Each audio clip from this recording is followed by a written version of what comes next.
would like to welcome you all to this other webinar on audio-visual translation and more particularly on subtitling. We are very pleased to welcome our distinguished guest speaker, Dr. Ahmed Khuddro, who had in fact a talk several days ago, but unfortunately there were some technical issues faced. We could not see each other. We could listen to each other, but there was a problem with image and Zoom platform in particular. These are some of the drawbacks in using those online platforms. Sometimes they are not as effective as we might expect them to be. This is another chance with another topic with him, so we have not repeated the topic. He was speaking at that time on conference interpreting and his experience as a conference interpreter, and today we are going to speak about audio-visual translation and basically the subtitling triangle. And our guest is going to speak about that triangle, but is going to split this triangle into 3 more triangles. So it is an informal exchange, an interactive discussion, but he will be given 20 to 30 minutes to present some stuff to you so that we can frame the discussion, and then we are going to start the Q&A session. We have almost 1 hour, 15 minutes. I know our guest is from speaking from Saudi Arabia, Jeddah in particular, and now it is 15 past 10 over there. So it is a little bit late, but he kindly accepted to go a little bit longer than initially expected. We will see how things evolve. Dr. Ahmed Khuddro, an academic and practitioner in audio-visual translation.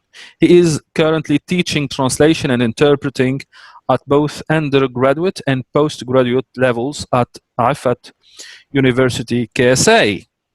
He is also a visiting professor in screen translation at London City University, UK, having formerly served in the same capacity at Bologna University, Italy. He is a member of the Institute of Linguists in London and subtle an association that endeavors to achieve excellence in subtitling. His publications include Arabic-English syntax in translation, equivalence at word and sentence levels, published in 2013. Another publication is Translating Business English into Arabic, Business and Islamic Finance Texts. Was published in 2016. Another publication, Linguistic Issues and Quality Assessment of English-Arabic Audio-Visual Translation 2018 and Specialized Translation 2019, in addition to 2 academic articles in Turjuman Journal 1997 and 2000, and another 4 in academic peer-reviewed journals 2016, and 1 book chapter on the subtitling triangle, which is the subject of this discussion and talk this evening, in translating regionalized voices in audio-visuals 2009. He has participated in a number of international audiovisual translation conferences, 1996, 2000, King Fahd Academy, Al Saadi University, Tangiers, Morocco, and so on and so forth. He, as I said earlier, is a practicing interpreter and also teaching interpreting, teaching masters and undergraduate courses in principles and ethics, advanced interpreting and conference interpreting. He is a practicing community community interpreting for social, medical, educational services, and he served that in the UK, and simultaneous interpreting for MBC TV and Al Jazeera TV, British and Arab Chamber of Commerce, London, from 1998 to 2010. This is our guest, ladies and gentlemen. We are really very pleased to welcome him again. It's for the second time, and we had a coincidence last time. I had a friend, a very close friend of mine, Professor Hafid Gharbi, with whom I taught at University of Sousse, and he happened to teach with Dr. Khuddro at the same university. And you know, sometimes the world is too small to imagine. So here we are again, Dr. Khuddro. You have the floor. Thanks very much. Thank you very much indeed. And thanks everyone for accepting to attend this talk. Thank you. It was, I'm so grateful, but at the same time, so humble to hear all these achievements. I didn't realize that I'd done all that over the years. Whether it's interpreting live Al Jazeera channel or whether subtitling for Walt Disney or other like Discovery and all other channels, Hallmark, and with various films such as When in Rome, Perfect Storm, 007, Pirates of the Caribbean, and so many others I can't remember because I used to do that in the, from 2000 to 2010. Now, today's, I understand from, thank you very much, Dr. Sahib, for introducing me and also for informing me that the students or the attendants here are mostly from first year who haven't been introduced to subtitling or to audiovisual more as such. So therefore, I am going to talk about subtitling. I might go into details a little bit on subtitling. I have only a a very short presentation, PowerPoint, so 5 slides or 6 slides. I didn't count them actually, to be honest, but they're very, very short. What I would like to be, how did I come up with this idea about a triangle? Subtitling a triangle is actually from literary criticism originally in the 20th century, where they talk about the author, the world, and the audience, and the concepts of a work of art, any work of art. And that was the original idea where it comes from. I have made it into an article and a chapter in a book, 2009, but today is actually a modified version of subtitling triangle, which I will be presenting it to you. I've adjusted a few things in it, and I am hoping to do an article and represent the whole idea again. Not many people know about this article, and not many have actually even quoted that this chapter. Maybe because it was published in Italy, I don't know. Also, the book that I published was in Italy, first book that I published. Maybe PR there, I don't know. Now, let me just tell you how the plan of this evening is going to be. I have a PowerPoint. I have a clip, which I'm going to show you, very short, 3, 4, 5 seconds, 10 seconds max. And also I have some examples from the software itself. I'll show you the software and some little tips about the software, which is a professional software that I have. So it's going to be 3 parts. The first part is the PowerPoint. I'm trying to see if I can share with you the PowerPoint first. After I finish presenting, we will open a discussion, and you're welcome to ask me anything. If you want to ask me about audiovisual or any other area in interpreting, translation, stroke translation, because I've done that in various fields, whether it's in fashion, in pop video, in cinema, in tourism. That is for NBC for 10 years, where I had so many fields, including Who Wants to Be a Millionaire, where I was actually overlooking, supervising all the questions with the examples, and I was changing all the options to George Khuddro and giving him all the information needed to comment on all the questions in these in that program at the time. So that's why I was using some questions from people who are writing the questions, and I was also disseminating the questions or organizing the questions, putting levels to the questions, and so on and so forth. We'll start now with the PowerPoint to start with, and then we'll move on to the clip and also to the example, and then we'll go to the discussion. Let me see if I can. We've actually gone through this, rehearsed how to share a screen, which I will try to see if it's going to work with me. Here we go. And I'm just going to, I hope that you are sharing it now. Work, yes. Now we can see it. Okay, yes. brilliant. I'm going to now put it as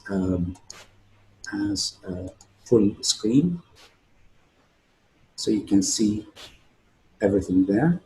Okay. Yes. Well, this is just details about myself. If you want to contact me, I am in UK usually in the summer. I am based in UK, in Kent, south of London, about 20 kilometers, 20 to 30 miles away from London. In the winter, I am in KSA, Saudi Arabia, teaching there. Now here is the actual triangle, which consists of 3 points: audiovisual material, target language, and target audience. Can you see that, all of you? Am I sharing all right? Crystal clear. Brilliant, wonderful. Now, I am going to go through each side of the triangle and explain each one separately in a minute. First, the audiovisual material consists of 3 elements.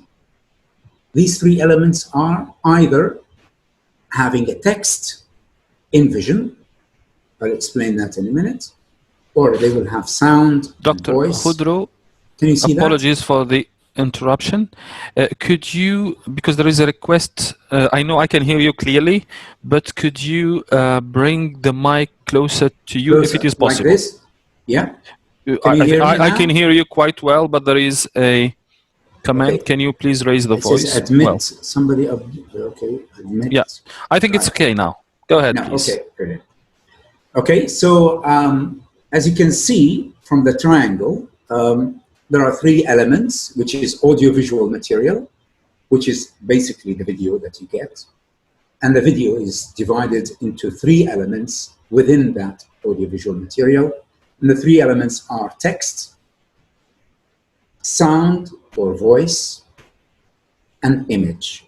These are the 3 elements under audiovisual. And all these 3, you need to be aware of them as a subtitler, because they complement each other. The text complements the sound and the voice, and they do also complement the image. The second element is TL, which is target language, or the TT if you like. And this one also is split into 3 elements, and which are timing, space on the screen, and style, the style of the language that you need to be using. Then there is the third element, which is, or the third point as main points. We can call them supermens, if you like, which is the TA. TA is the target audience. And under target audience, there are 3 elements, which is area, age and gender, and I can't see the third one because there's an image of a lady here, so I don't know. Is knowledge. It's knowledge. Thank you very much. It's the world knowledge. It's the knowledge that you need to be aware of, which is the cognitive factor that also you need to be aware of it in interpreting as well, knowledge as well as the linguistic factor. So these are the three main ones, under which there are three subcategories, which I will explain in the next slide. We'll go through them one by one. Now, the first one is the audio material, audiovisual material. In the audiovisual material, there are three elements, as I said earlier, which is the image, and then there is the text, and there is also the sound and voice. Under the image, of course, there are two types of images. Will be either still image, which means it's not moving image, or moving image, okay? And of course, these will affect somehow the viewer who's watching, okay? And therefore, if it's a still image, it depends on what kind of text that might actually disrupt the image or not disrupt the image, or actually can, you'll be confused to whether you can see the subtitle while the image is moving, or why the image is still not moving at all.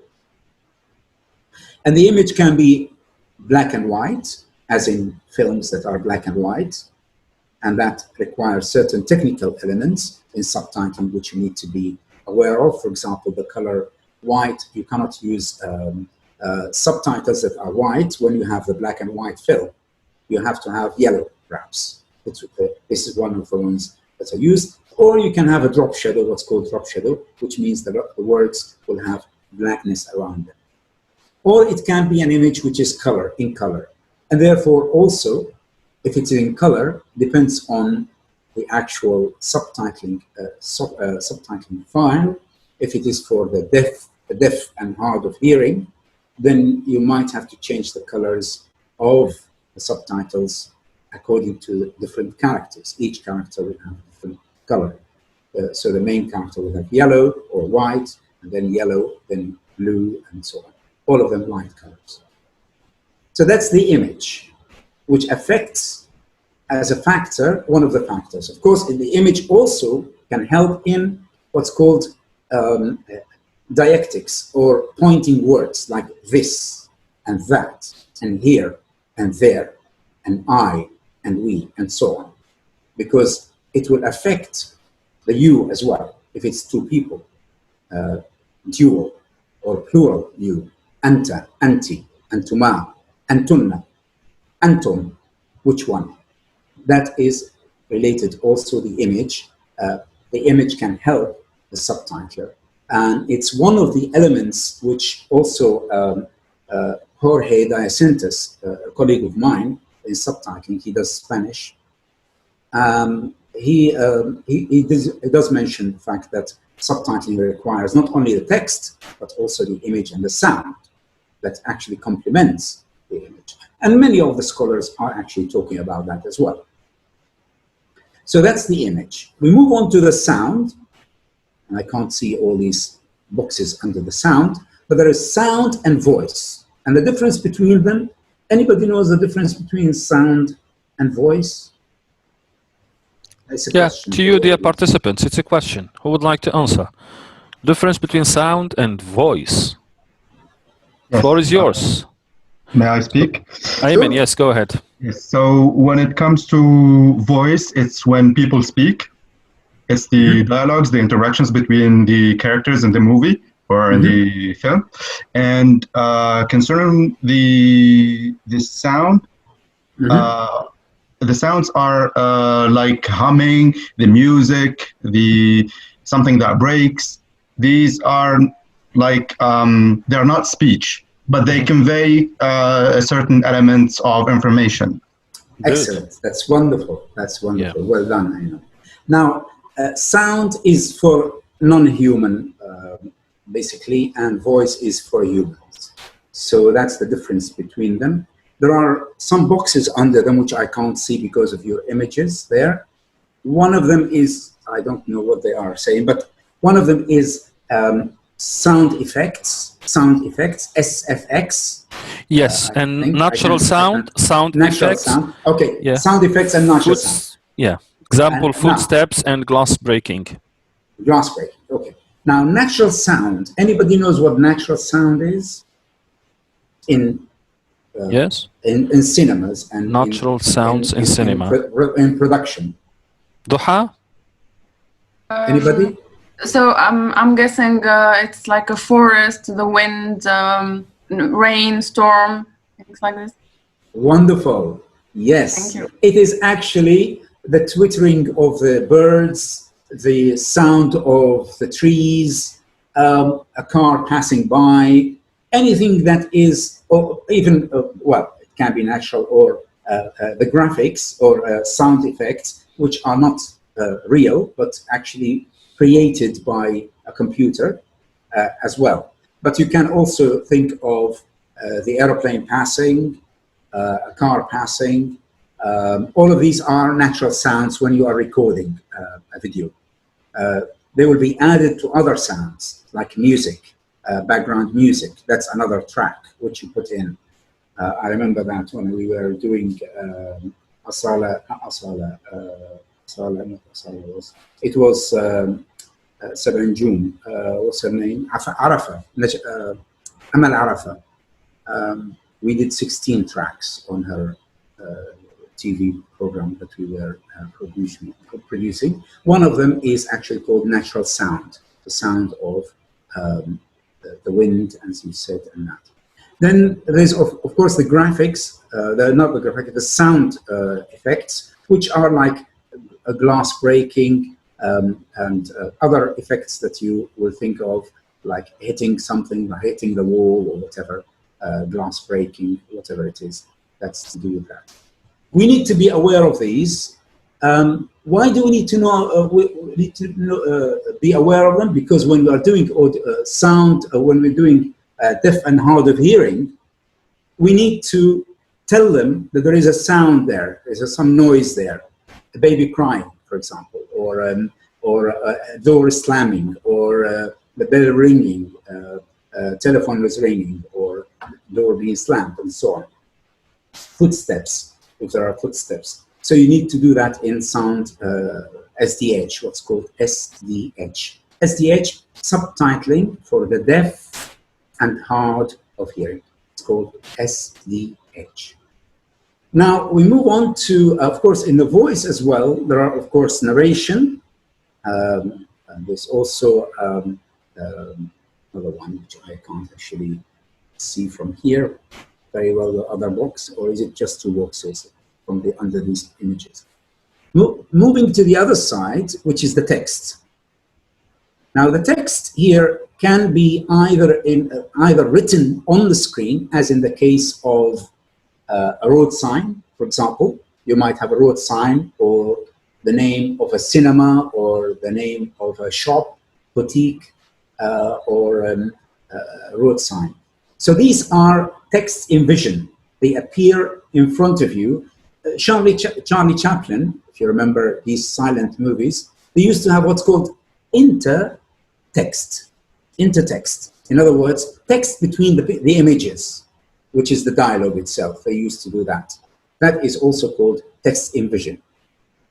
There's also a text which is called caption or supers, which are the name of the person and what they do. For example, you might say Dr. Salhi, and then you just write under that manager or of the program or director of. So that is the name and the title under it. That's called caption or super. And these are usually written on the screen. And they are problematic because you need to translate them, and you need to subtitle them, and you need also to subtitle what the person is saying. So there's a double job, two jobs. A job of what the person is saying, and a job of subtitling the text in vision. So there's two elements there. That's why you need to move it up and down, and the positioning of the subtitle is affected due to this element here. Finally, which is the most important part of the audiovisual, is the actual text, which is being said by an actor or actress, and that's text taken from an audio, which is what the actor or actress are saying in vision or out of vision, in front of the camera or off camera. That's called on camera, off camera. Off camera means behind the camera, you can't see them. So you might have you might have two actors in another room talking, you can hear them, okay? Maybe their voice is important, or what they are talking about is important to the person who is in vision. So this is when you have some audio where the actress or actor are not in vision, are speaking out of vision. And there's also in vision, which is called SB, means sound bites. Sound bites, well known in production, in TV and cinema production. Sound bites. It means people who are talking in vision, talking heads, like myself and Ayman at the moment, and Dr. Sahi as well. We are now talking heads. I am one of the talking heads, speaking in vision, and that I am doing a sound bite at the moment. You can have it like in the zoo, you have the manager talking about the zoo, perhaps commenting. That's called a sound bite. Okay? There is also the third one, which is the narrator or the commentator, which is like in the Discovery channels. Like when you have like, you know, like النمس مثلا, you say في صحراء كالهاري في القارة الإفريقية ليس المكان الذي تربي فيه أولادك. So that is an out of vision voiceover. It's called voiceover, VO, voiceover, VO, voiceover, where you are speaking behind the screen. And I used to do a lot of recordings behind the screen for NBC in the 90s, all the 90s. That is called voiceover, where you will find the person speaking in a very soft, gentle, rhythmic, and very, very slow compared to the soundbite. Soundbite is much faster. All of these texts are audio, are spoken. They are not written. So you have to rely on your listening skills to hear the words. Now, of course, companies, they give you what these words are, i.e., they give you the original text. They give you the template. They give you what the actors are saying. Some companies don't. So it depends on the company. If it's a film, it's very likely they will give you the 300 pages for you to enjoy reading, which is, most of it is useless for you. You only need the subtitles of it, but you don't need that. You can just take the audiovisual material itself, listen to it, subtitle straight away, and say no problem at all. You don't need to worry about what the actors are saying. However, companies tend to actually tell you some of the difficult terms and expressions, because sometimes they use slang, sometimes they use colloquialism, which you don't know what they are, especially the Americanisms or the British, for example. What is a butty? Anybody knows what a butty is? Butty, B-U-T-T-Y. Butty, they call it butty in the north. Butty is, anybody know what a butty is, or butty? It is actually, believe it or not, is just only fried potatoes in a bun. It's the cheapest sandwich that you can come up, that you can buy. It's called butty. But of course, the company will give you a comment box under the subtitle, which tells you what the butty is. It will say, in Northern England, it is a sandwich which consists of blah, blah, blah. Most of the difficult terms, or what can be considered difficult for non-native speakers of the original language, they will explain to you that. That's a luxury, not always the case in all companies, by the way. I'm talking about highly professional subtitling companies. With regards to songs, when you are subtitling songs, of course, if the song is relevant to the theme of the film, then you subtitle it. Usually companies tell you as condition of to subtitle the song if it is like it's a romantic song, let's say two people are dancing or whatever. And it's romantic, and the words in the song may be relevant to the topic, to the actual theme of that, and some companies do that. Like in the case of, what is it called? The whole new world. It's Aladdin and the 40 Thieves, or Lion King, or we have subtitled the songs. There's another one which is Jungle Book, Necessities of Life. All necessities. I can't remember. You repeat it many times when you are subtitling it. That's why I remember it. My memory is terrible. I don't remember things, but I just. So songs do actually get subtitled only if the companies do actually tell you to actually subtitle them. You don't subtitle them by yourself. After the audiovisual, we should have the TL. Before the TL, actually, let's go back to this. I've skipped this one here. Okay, well, this one is the SDH that I said to you about. When you have hard of hearing people, that you have words like door slammed. Can you see that? Or Fred cries. Fred cries, the poor guy is sitting, babysitting for the baby, who's about 1 month or 2 months old, okay? He's not very happy. He stayed at home. It's a TV series. It's been there since the 60s, called EastEnders in the UK. There's audio description, which you describe everything that's been said in the. I just thought of sharing with you that information. Moving on to the TL, which is the second factor. I hope that I'm actually very slow. I need to move faster a bit. Target language also 3 points under target language. We've got timing, we got style, and I'm just going to actually see what the third one is. And space. And space. Okay, great. Now, thank you. Under timing, here you have to know the video itself. Is it PAL or is it NTC? NTC is American style, American system, where it is 30 frames, 30 pictures in 1 second. You need to know that.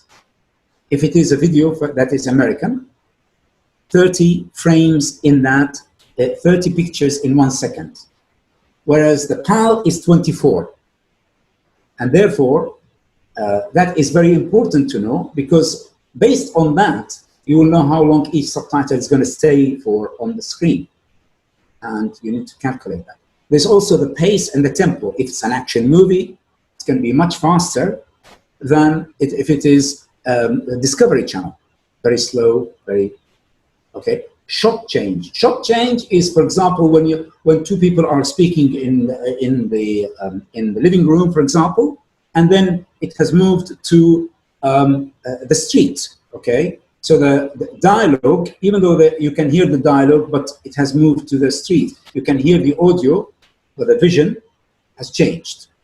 That's called shot change. Usually, if it's 6 frames, 6 pictures, you're allowed to leave the subtitle for 6 pictures.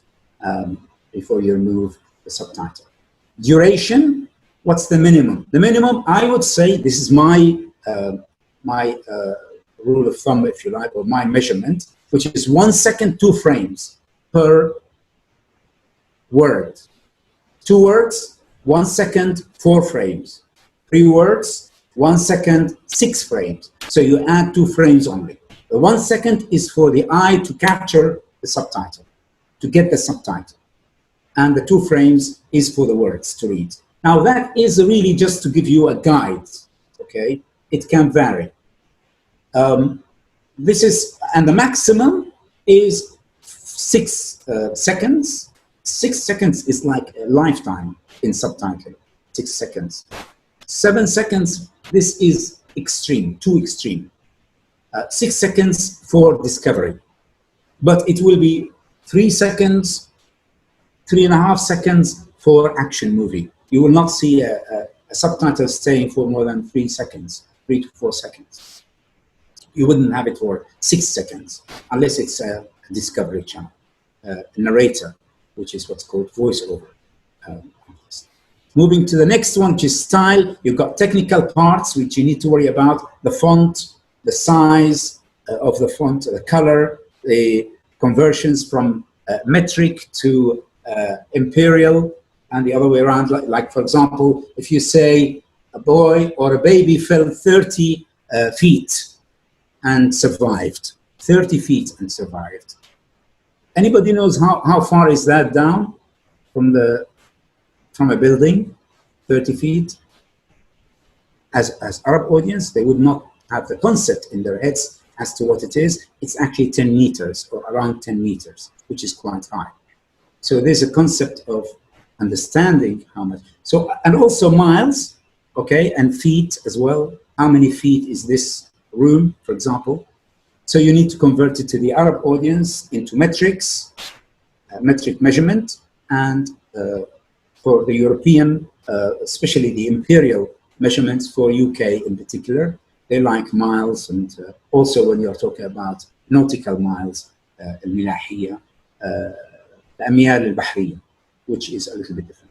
Orphans and widows is not to leave a word at the end of the subtitle which is linked to the next subtitle. يعني مثلا, let's say for example the word which. You don't say which and you leave it in the first subtitle, okay? And in the second subtitle you say which, you say can be, which can be. So you don't leave which in one subtitle and can be in the second subtitle.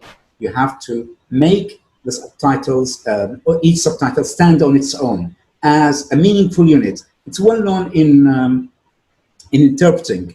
Well, you know, with each subtitle can stand on its own almost, okay, as phrases that can stand on their own in each subtitle. It's almost like standalone subtitle, each one, unless you're doing Discovery Channel, where you can, but you don't link them. You don't say, for example, I'm going to, and then in the next subtitle you say school. You don't do that. It has to be, each subtitle needs to be almost standalone in itself. It's similar to pauses in interpreting, and similar to pauses, short pauses and long pauses in dubbing. And this is something which is a big field, which if you want, we can talk about at another time, about dubbing, subtitling, about sound bites and voiceovers and narration and commentary and so on. It's quite a lot of elements there. Now we move on to linguistic. Okay, whether the style register, you know, I'm sure most of you know what register is. Okay, informal, formal, slang, what kind of language is there? Usually the American style, they use very spoken street, spoken colloquial, but most of it in English. In Arabic, it's written in formal English, not an informal. Sometimes informal, especially if it's a song. يعني على دلعونا وعلى دلعونا بيكتبوها ع دلعونا. يعني they write it, they subtitle it. غنيها تدور الأغاني اللي طالعين هذول الجدد. إليسا ميليسا مدري مين هو الجماعة هذا. فanyway تلاقي اللبنانيز حاطين كل الكلام هذا in slang. Then you have also the linguistic. You have to be compact, you know, but not at the expense of clarity. Yani you have to be compact. You have to be shortening. What's called reduction. Sometimes I call it shortening. Other scholars, they call it reduction, where you reduce the text a little bit more, as in interpreting in a way. In interpreting, you do reduction, but reduction on a higher scale, where you're trying to make the meaning there, not the meaning, the sense there, more compact. Simple sentences, not too complex, not a lot of commas and full stops, universal in terms of يعني كان عندنا مشكلة بالسبتايتلينج ريديس تو بي كوك، يعني بنحط طماطم ولا بندورة، بنحط بعدنوس وبقدونس ولا بنحط كمثرى ولا إيجاز. يعني it was a huge problem of choosing even vegetables to translate vegetables for the program. because we were looking at the audience, and I'll talk about the audience in a minute. Consistency, you have to use the same word throughout. يعني مثلا كلمة subject, مثلا subject's rights, حقوق رعاية, حقوق المواطنين. يعني we carry on with the word حقوق مواطنين. We don't change it رعاية. إلا يعني if you are using رعاية, you have to go use the word رعاية throughout the whole film. So you have to be consistent, whether it is with the translation of certain terms, you carry on with the terms consistently. Express very fast. You have to be very fast. Okay. There's no intended mean. You can be, I mean, خاصة مع 007 في مشكلة pragmatics. Okay. Speech acts, يعني he always twists the sentences. There is hidden meaning behind every word that 007 speaks. If you watch the Royal, I think the Royal Hotel, is it 2015, or even the earlier ones, the old ones will be the same. Now on this side, the positioning, character numbers, how many letters are on the line, and the character numbers includes spaces, commas, full stops, question mark. If you are doing even tashkil, diacritical marks are also counted as characters. And we usually have 40 characters per line, 40 characters. Now, interestingly, in terms of breaking the text into phrases, the only two languages that match well with Scandinavian languages is Hebrew and Arabic. Yani the template we get from Scandinavian colleagues, subtitlers, fits well with us for some reason. I don't know why. Maybe because of the language similar, or I don't know. But it seems to be their template works well with us, but it does not work well with Greek, Italian, Spanish, French, German, Polish, and many others, because we usually do the DVD in 34 languages. Like, for example, Pride and Prejudice, watch it. This is the one I worked on in 2005 production. It was done in various languages. So we usually take the same template, the English template, and it is distributed among all the languages, similar to relay, if you like, relay interpreting, where you have English one, and then everybody takes from the English and does other languages. So we do that. But it seems to be Hebrew and Arabic, because they are Semitic languages. They seem to fit in well with each other. In terms of character numbers per line, 40. Positioning in the middle, we usually put them all languages in the middle. Why? Because the European languages, they go to the left, the Arabic language to the right, and then, so we put them all in the middle, centered, bottom line, 2 lines in the bottom. Unless it's SDH, which is 3 lines or 4 lines subtitles. So we do only 2 lines. Now, only in Japanese and Chinese, where they go up, down, from the top to bottom, and that is something we cannot do. Even though some people do actually write the Arabic broken, يعني كلمة علم مثلا عين لام ميم تحت بعض. But that is only graphically pleasing, that's all. Positioning, as I said, in the middle, at the bottom, sometimes at the top. وقت بيكون the mouth والlips, يعني مشان ما تيجي الكتابة فوق on top of the mouth of the character, we usually move it and raise it to the top of the screen for subtitling what they are saying. Or when there is caption, the name of the person and the title, we need to move it a little bit higher to move up the positioning of that. I don't know what, apart from character and position, what's the last one? I don't know. I can't see it from here. Last box. Only lines. Lines. Okay, how many lines? Now, how many lines? 2 lines, the normal subtitling. If you are subtitling, sometimes they do 6 lines, but each line in one language, and each one in different colors. That's sometimes happens. In SDH, they can do 4 lines, 5 lines, depends on how many characters are speaking at the same time. So, and then each character, different color. Okay, moving on to the last point here is the TA, which is the audience. This is very important. يعني مثلا أنا وقت كنت أعمل It's So Raven في فيلم الأفلام يعني young people, It's So Raven. I think some of you might know that one. Musical شو اسمها هاي high school musicals. Einstein, Little Einstein مثلا, or يعني these ones. Here you have your audience are different, are young people. So for example, the word schizophrenia, which means انفصام الشخصية, they play on it. They say schizophrenia. Oh, sir, I didn't know this one. You know, they make a joke out of it because it's quite a complex term. So you need to know that the audience are children. That's age and gender. You need to be aware of that when you are subtitling for them. Also, you need the age and gender. If you are subtitling a corporate video means for example, a hospital, they want you to subtitle a video, very short video for pregnant women, for example. They would say drink a lot of water when you come to do a scan, مثلا. يعني نقول نترجمها اشربي وكلي يعني and so on for female. We're addressing female audience. So all the verbs needs to be in the female version because we are addressing that. So we need to be aware of our audience. If the audience are young children, so we have to make our language simple.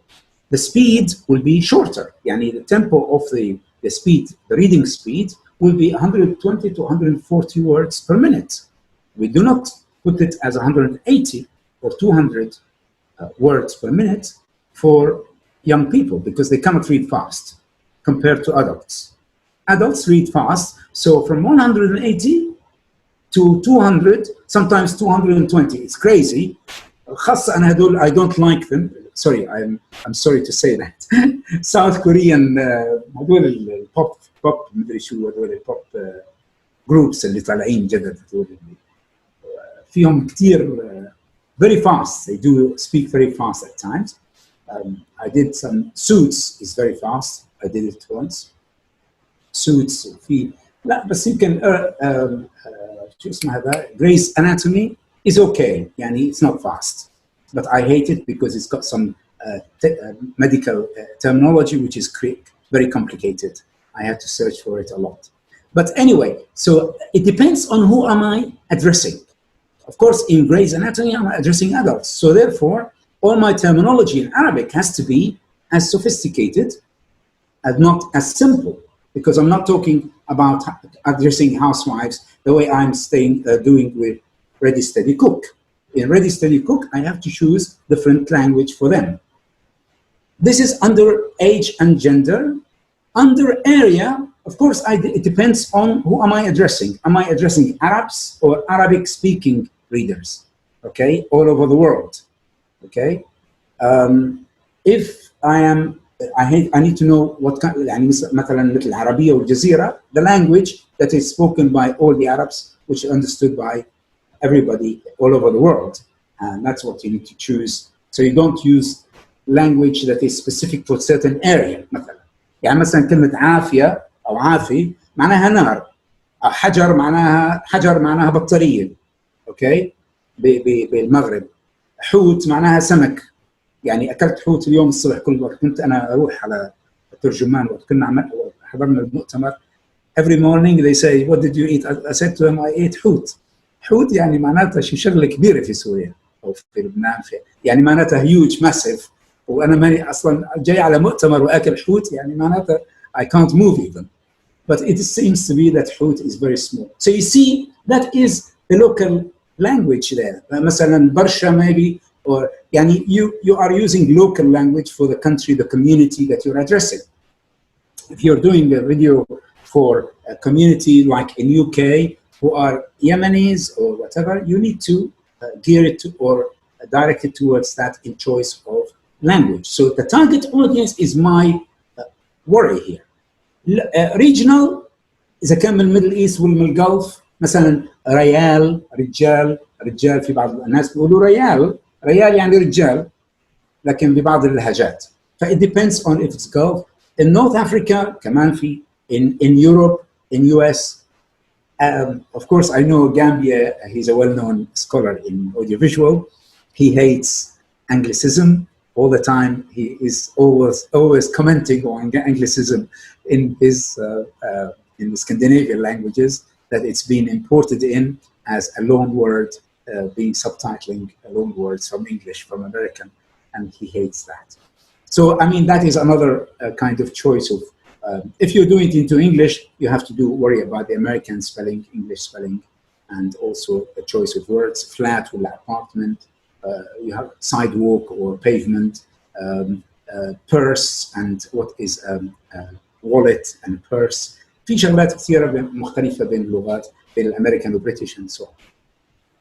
Education, who am I talking to? People who are literate, just only know, or highly educated, yani university. If I am subtitling a video for nurses and doctors, like COVID-19 now, and I have to use all these complicated terminology they use, okay, الجائحة and so on, okay, education-wise. I don't know what the last box is. Maybe Dr. Sarhi or can tell me what the last box is. I don't know. I can read. Yes, it's culture and tradition. Cultural tradition, yes. Yeah. Also, you need to know about. Well, this is everybody knows all this. I'm just gonna. It's taking much longer than I thought.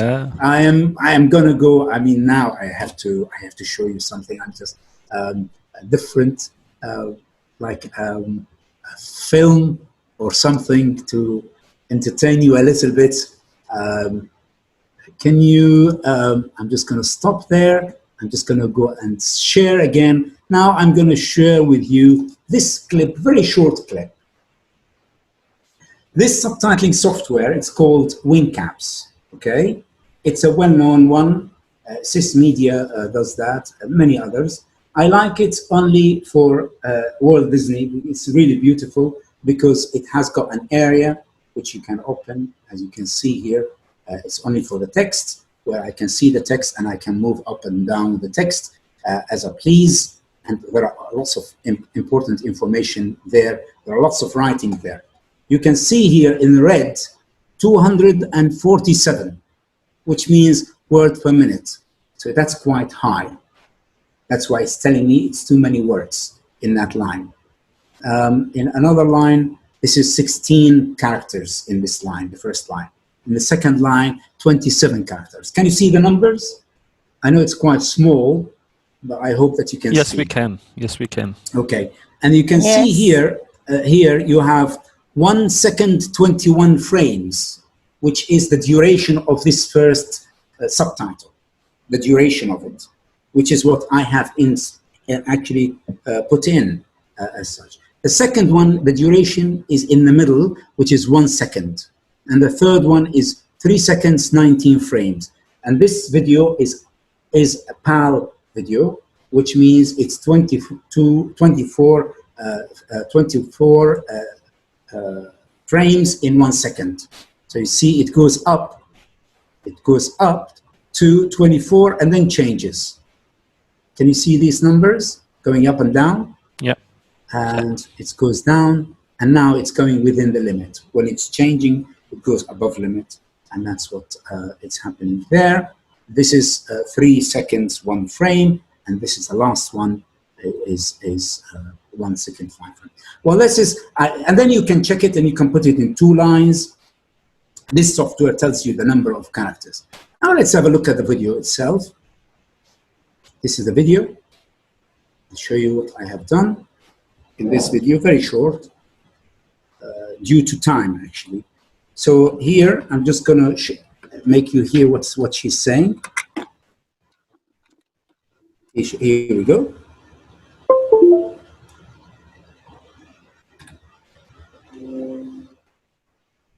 Okay. And today, 1 second. We're doing 1 second. Okay, I'm just gonna go back to the top. French-inspired white wine chicken. Now don't freak out, you'll have all the ingredients in your cupboard. It's super easy and fall off the bone delicious. So let's get started. Okay, let me just go back to the top. See, very short. Hi, welcome to Everyday Dishes. I'm Cheryl Najafi, and today we're doing a French-inspired white wine chicken. Now don't freak out, you'll have all the ingredients in your cupboard. It's super easy and fall off the bone delicious. So let's get started. Okay. This one is how many seconds? It's actually very, very, very short, right? 10 seconds or 15 seconds. But guess what? Let me just go back to my audio here. Guess what? Even though it's 10 seconds, 45 seconds takes 2 hours to do. 45 seconds, 2 hours to do. From scratch, from zero, from no timing, nothing. I did the timing, I did the lines, and also adjustments and all that stuff there. I'm going to, I'm going to actually stop sharing. I hope that, let me see if I can stop sharing. Now, stop sharing, here we go. Okay. Now, in terms of the PowerPoint, I'm going to actually then, there's only one subtitle left in it, but you can't see it, so you need to share it again. Okay, and here we go. Here we go. This one, can you see it? This is what we have done. We have been working on. It's frozen, which is good, because that means I can stop talking. Let me just know how to, I don't know where my mouse has gone. I think it's eating some cheese somewhere. That's why I can't see it. Where is it gone? It's not responding anymore because of this. I'm sorry about this. I don't know what happened. Everything's frozen. Give me 1 second. Here, I'll just see if it's gonna work. Yes, it's working. Brilliant, brilliant. Okay. Well, I'm gonna stop here because I think even though I have to talk about characters and blah blah, there's so much to talk about. Okay. As you've seen, just to summarize, we looked at 3 different triangles within one triangle. The first triangle, which is the target audience, the target language, and the audiovisual material. Under each one, there are 3 triangles there, which you have seen, and I showed you a little bit of a demonstration. I had another one, but due to time limit, and I've already taken 1 hour, and I promised Dr. Salhi, I'm really sorry. I thought it was 20 minutes, and it took me like hundreds of hours. No problem at all, Dr. Khuddro.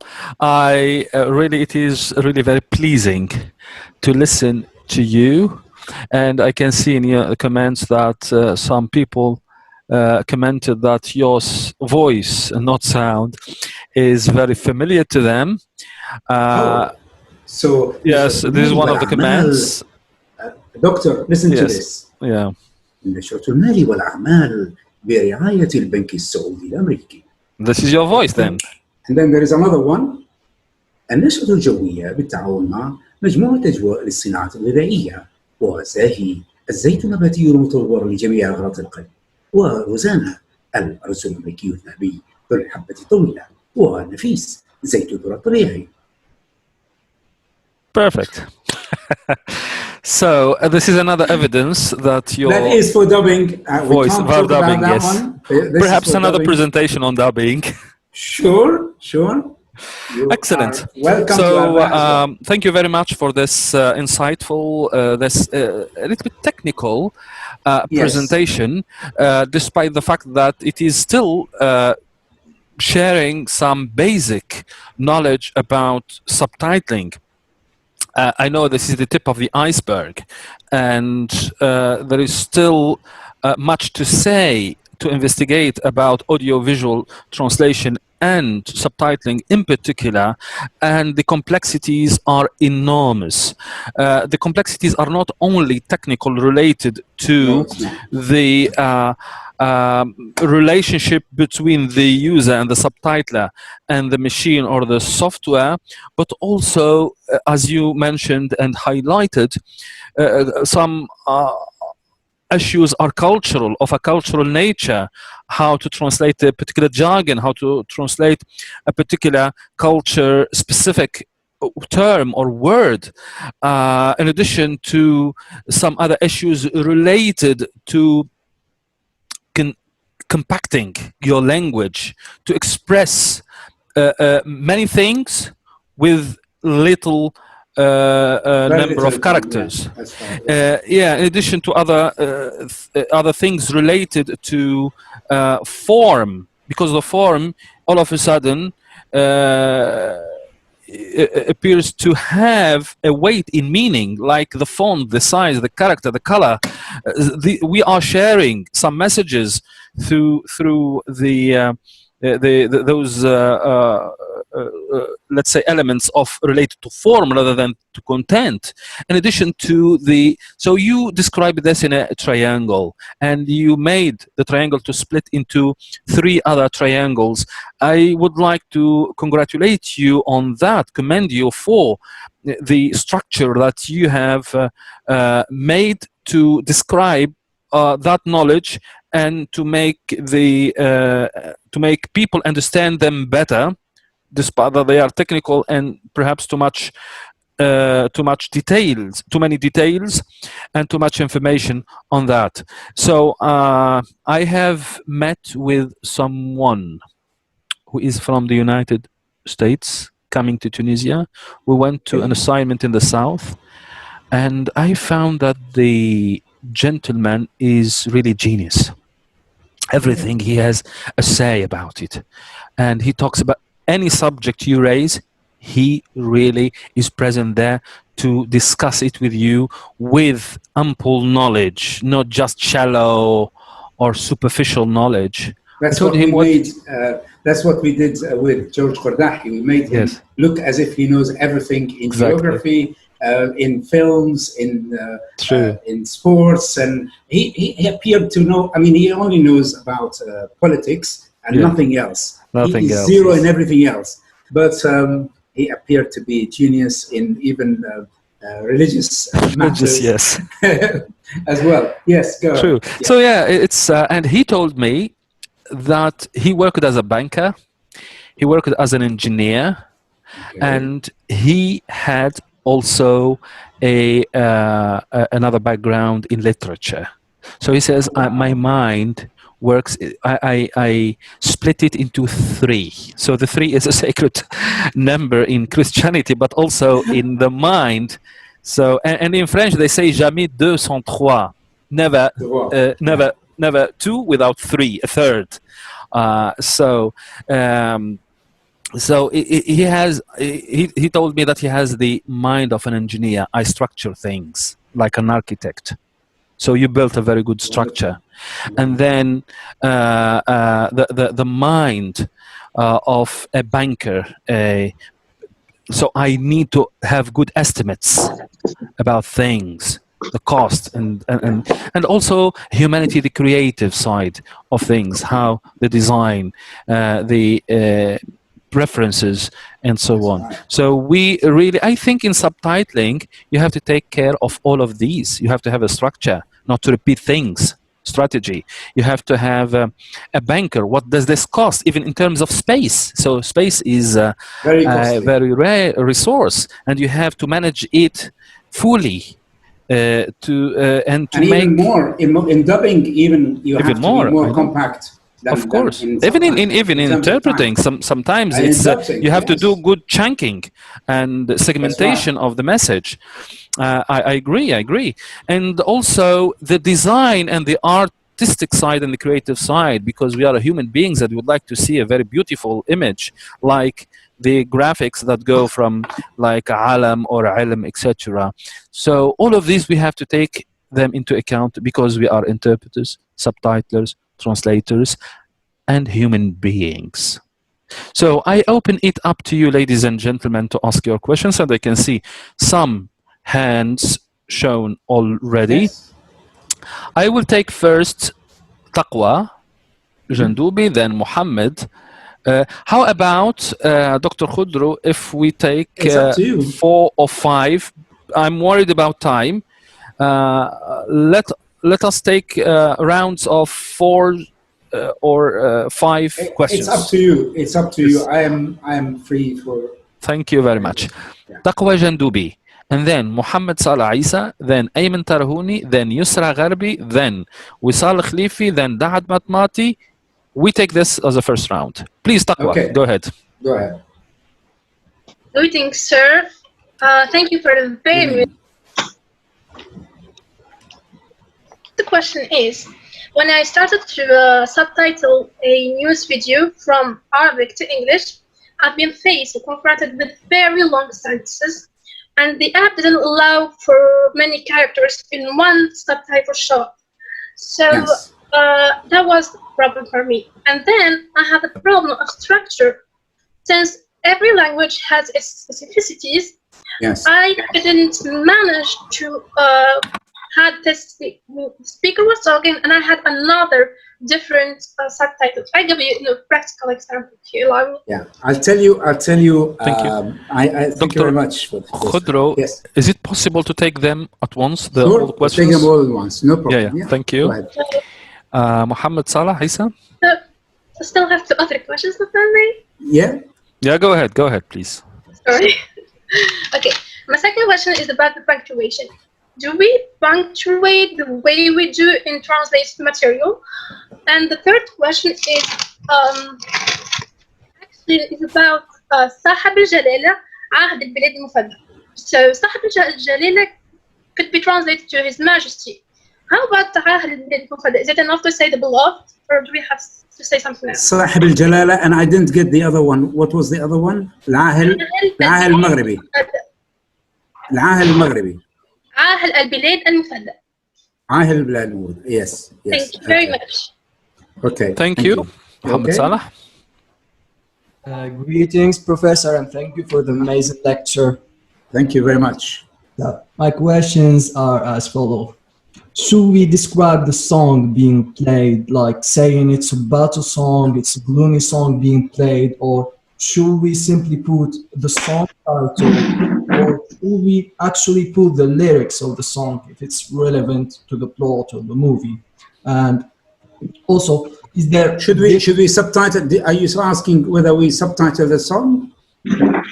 Whether we add the title of the song, or whether we add the lyrics of the song, or whether we describe the song.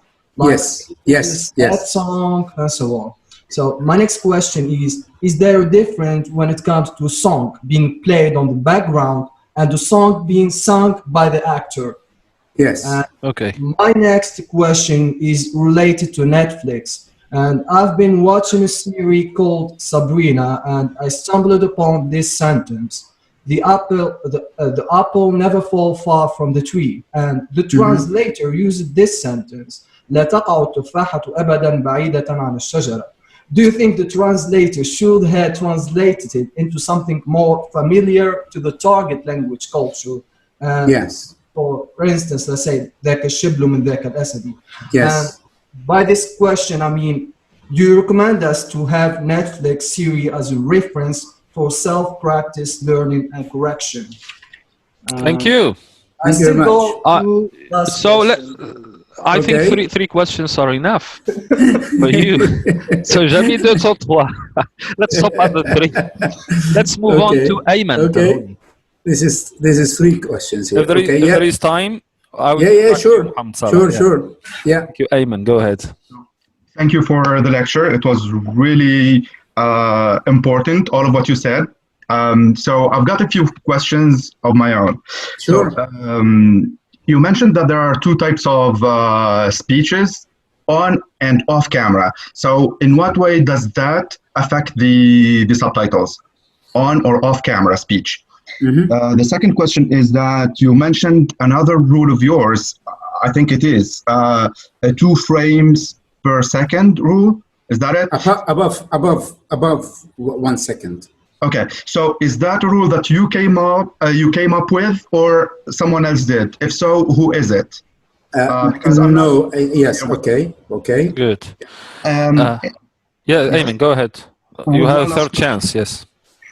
So the other question is, the norm for English and languages that use Roman letters is to use about 37 characters per one line. Yes. Is that the same? Does the same rule apply to Arabic, or is it different? Thank you. Okay. Yeah, no problem. Yusra Thank you very Gharbi. much. Hi, Mr. Ahmed. Hi. Thank you for your insightful. You know, thank you very much. Are you a friend of Gharbi. Hafiz Gharbi, or is that a different, just a different family? All right, go ahead. Sorry, go ahead. Yes, sir. So I want to thank you for your insightful presentation. You're most welcome. I really enjoyed it. My question is rather a general one. So what kind of problems does the translator of audio-visual material face, and how he can resolve them? Yes. Thank you very much. Thank you. Wisal? Yes. Hi, Mr. Ahmed. Hi, Wisal. Okay, so early on while working on subtitling videos, I was confused about two things. So, translating from Arabic to English, there's the term الكاميرا الخفية. I translated it with the following: pranking كذا with كذا. Depending on my context, pranking. I opted for the term prank. Oh, pranks. Yes. I know what you mean now. Pranking. Yes. Pranks. Yes. Pranks. Yes. So you want to know what is the equivalent of prank, or what? What you're talking about pranking? I wanted to translate الكاميرا الخفية. Yes. So I thought of translating it using prank. PR. I know what that is. I know what that is. Yes. Instead of that, candid camera. Candid camera. Yes. Okay. Yeah. But I wasn't convinced. So how do I translate that? And there was Assalamu alaikum. So from Arabic to English. Yes. Translate it, peace be upon you, or just hi, or just depending on the context, whether it's religious or not. Yes. Thank you so much. Thank you. Dad? Yes. Dad Matmati? Good evening. Thank you very much, Dr. Ahmed, for being with us today. You're most welcome. I have translated, subtitled a video of 19 minutes from Arabic into English, and it took me more than 2 weeks. It is really a hard job, stressing and exhausting, especially that Arabs, they have always the problem with unfinished sentences, repetition, switching from one idea to another without finishing the first one, then come back to it. And I think that translating an interview is much harder than a movie or a song or something like that. So my question is, how can we deal with such problems? Thank you. Okay. Thank you. We are going to take two more questions. Duha Mabruk and then Ula, at least in this round. Yes, Duha. Okay. First. Yes. Go ahead. Thank you, Dr. Ahmed, for being here. My question is, when there's a historical movie, for example, something about Omar ibn Khattab or Sayyidina Yusuf or something like that. Yes. That era and used, for example, mines and weapons that didn't exist back then. Okay. Interesting. Okay. Yeah. Thank you. Okay. Ola. Yes. Thank you, sir, and thank you for your own time. This is Ala. I'm not working in the field of subtitling, but it's a really important field that I would like to be in it. So I'll ask some questions. Let it be one. Is it hard kind of profession that I would take? Does it take more than more effort and more time? Does it take that or requires to work only in it as a kind of profession, not a paid job? Good. Thank you. Okay. Yeah. Over to you, Dr. Khuddro. All right. Thank you very much. I know there are so many questions asked. Very interesting. Yeah, they are interesting questions. I agree. And this is a very good sign, by the way. Okay, let me just remember the names, because Taqwa is the first one, right? Taqwa. Yeah, I think. She mentioned something about the structure between English and Arabic. She was translating a news item, and she's asking about punctuation and also about the title of the person, if I got it right. Now, in terms of English into Arabic, I would advise, I mean, depends on you as what are you confident in more. In other words, if you are more confident into English than into Arabic, then I would say subtitle into English. Now, when you are subtitling into English, you need to use the functional translation most. Not only for that one, but also in Arabic, you use more functional than formal translation. Functional and shortening, reduction, being compact, reducing the amount of text, you shrink it as much as possible. Now, when you shrink it, it's very easy to actually subtitle. You need to be aware of this, that when you are subtitling, you don't need to subtitle every single word verbatim. That's not how it works. Because you need to be aware that you have to get rid of 3 or 4 frames in between subtitles as a gap. So you have to have a gap in between each subtitle and the next, so that the eye can see there is another subtitle appearing and disappearing. Okay? Usually they do either 1 frame, 2 frames, 3 frames, 4 frames maximum is what's called frame break between 2 subtitles. So this takes away the time of the video for you, or the duration of the subtitle. So because of that, you need to shrink or make it more compact, but clarity is absolutely essential. So you do not say, I want to make it very short, because that's what it says in English. You need to put English aside and think of Arabic. Read the Arabic subtitle as Arabic for somebody who doesn't understand English at all. Okay, does it follow throughout the sequence? You know, that's how you need to be doing. You're not doing verbatim at all. And that's why when you're doing the structure, of course, subject-verb agreement, that is something, you follow the structure of the English, of course, because you're doing it into English. So you respect the English language. You don't respect the source language, grammar and syntax. You respect the target language. Sometimes you might have to do, you might have to switch the conditional sentence, maybe if it works better in Arabic or in English, then why not? You can do that. You can do the shifting. Shifts in translation is fine in subtitling, but it's better. The problem is you are exposed. Your back is exposed as a subtitler. Everybody can hear the English or can hear the Arabic. They would say, "Oh, they said something, you didn't translate it." But they don't know that you are limited with the time limit, duration. That is essential. You have to make sure that you have to leave some time for the person to watch the image, because you're not reading a text. It's not a book. It's not a novel you're reading here. You're not sitting there at the screen just reading what the script is saying.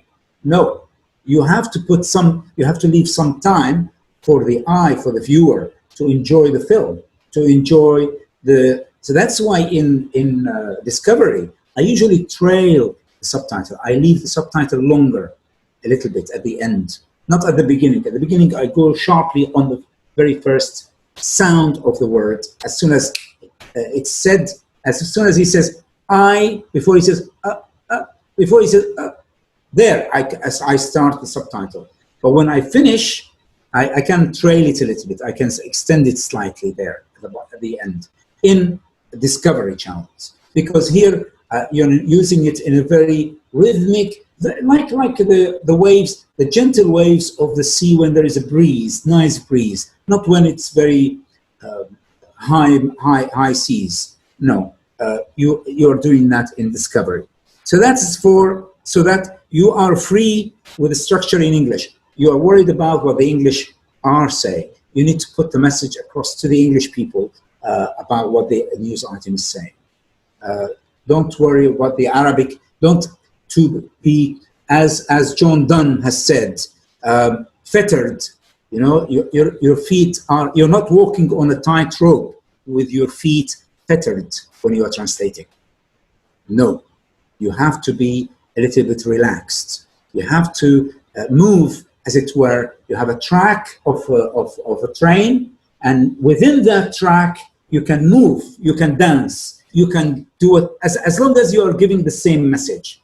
Short message, compact, instead of أيضا و, instead of في بعض الأحيان, في غالب الأحيان, أحيانا. So I just think of a word shorter, maybe less syllables, maybe similar to what you do when you are, you know, if you see what Chernov is talking about, shortening, syllabic shortening in interpreting, choose shorter words and that. So you need to do that, split personality instead of schizophrenia, for example. Schizophrenia is a very long, so many letters in it, okay? Maybe, so that's for structure. Punctuation, you avoid them because you need character numbers. And this, I will answer that the same as the other one. Character numbers between 35 and 37, sometimes up to 39 in European languages. They use that, but in English, in Arabic, we use it either open, what's called open. In other words, you put all the characters in the world you have, which is 42. 42 is the Arabic one. Now, 42 does not mean 42 characters are on the screen, but because the Arabic language, the letters are quite big, they take space on the screen more than the English ones. And therefore, even though it's 42, but when you count them, they're not 42 characters. In fact, they're less, much less than that in Arabic. But they take longer space on there, and that's why punctuations is to be avoided, except when it's a question mark, sometimes, and sometimes when it's an exclamation mark. I avoid commas. I split the lines into two so that the comma will be implied in the first line as opposed to second line. So you can use a comma, full stop, no need. Shukran, there is no need full stop. Naam, full stop. There is no need full stop. You can use dashes because two speakers are speaking so that you can indicate there are two people talking. So you can use dashes in there. صاحب الجلالة والبلاد المفردة. طبعا here you do short. Here it's ideal for shortening. Ideal because you can just say His Majesty. That's it. العاهل البلاد المفردة 3 words. 3 words. عاهل one. عاهل how many letters? 1, 2, 3, 4 space 5, 6, 7, 8, 9, 10, 11, 12, 13, 14, 15, 16, 17, 18 words. عاهل البلاد المفردة 18 letters, 18 characters. Too long, too many. Okay. مثلا بنقول مثل ما بنقول مثلا ياسر عرفات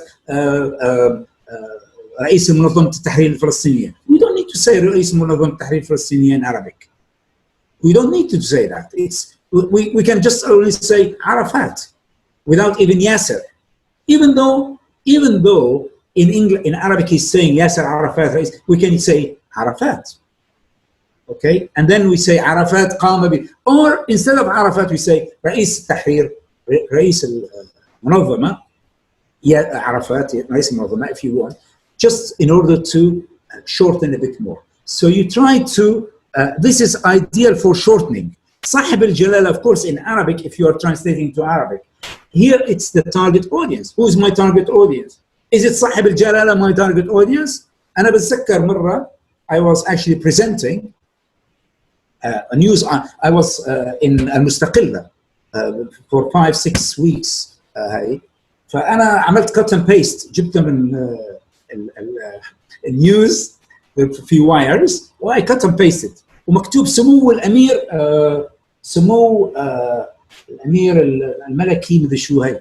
قال لي ايه نزل نو جست الامير بدون لا سمو ولا الملكي ولا يعني. Why? Because we are trying to shorten.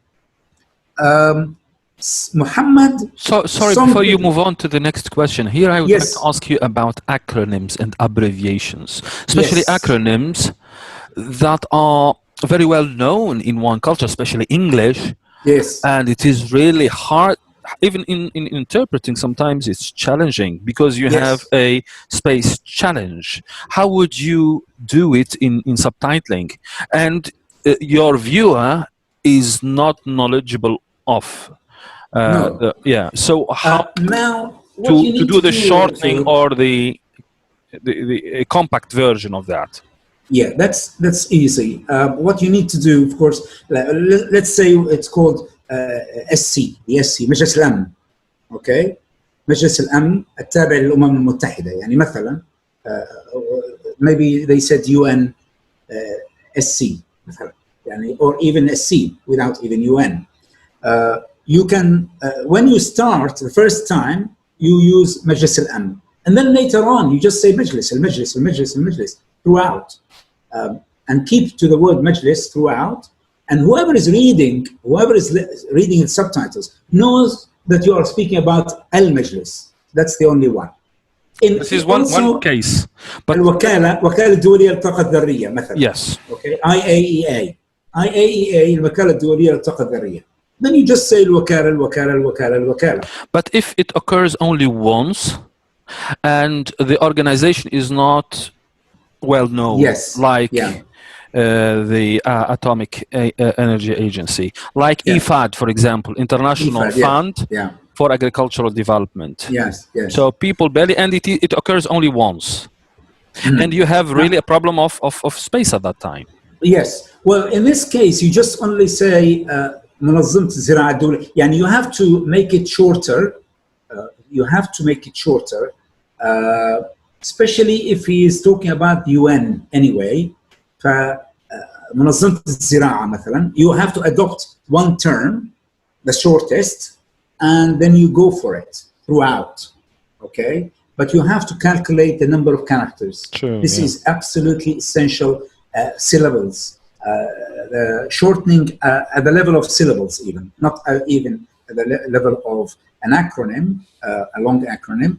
Or you can, sometimes, especially in documentaries, they tend to use it, you can use it only first time in full and then shortening throughout. When it is recurrent, yes. But you need to adopt one as short as possible of that one. Yani UNESCO, you don't need to say the full version of the word UNESCO and then carry on with the word UNESCO itself.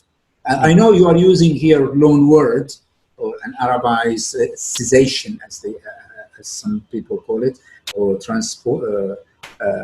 transliteration, if you like.